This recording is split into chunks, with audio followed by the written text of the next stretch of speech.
જય શ્રી કૃષ્ણ બધાને, જય જલારામ. કેમ છો બધા? સાંજનો ટાઈમ છે ને, આજે છે ને સાવ સિમ્પલ જ રસોઈ બનવાની હતી. ખીચડી, શાક ને ભાખરી.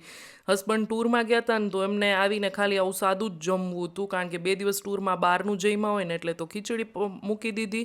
બટેટાનું શાક દેશી ટમેટા અને ધાણા નાખીને બનાવ્યું. અત્યારે દેશી ટમેટા હોય ને તો બહુ જ સરસ શાક બને બધાય. અને આજે છે ને એ નહોતા ને તો ટિફિન કે કાંઈ નહોતું, અમારે મા છોકરીઓને એકલીઓને જ રહેવાનું હતું. તો આખો દિવસ સફાઈનું જ કામ કર્યું છે. તો આજે રેગ્યુલરના કામ હોય ને, મલાઈ મેળવી હતી ને તો એ માખણ કરવાનું ને બધું રહી ગયું હતું. તો અત્યારે એ કર્યું.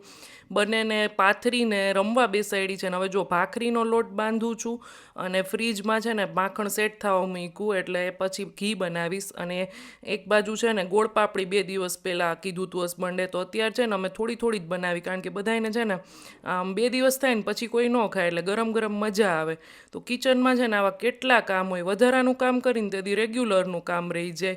કંઈક પલાળવાનું હોય, કંઈક સિઝનલની વસ્તુ સૂકવવાની હોય, શેકવાની હોય, આવું મલાઈનું હોય. એક કામ ન હોય કિચનમાં, આવું ચાલ્યા જ કરે આપણે. અને વધારે પડતો ટાઈમ કિચન જ લઈએ છે. તો જો થોડીક એવી જ બનાવી હતી ગોળ પાપડી, તો થઈ ગઈ. આવું રહ્યું કંઈક અમારું. આવજો.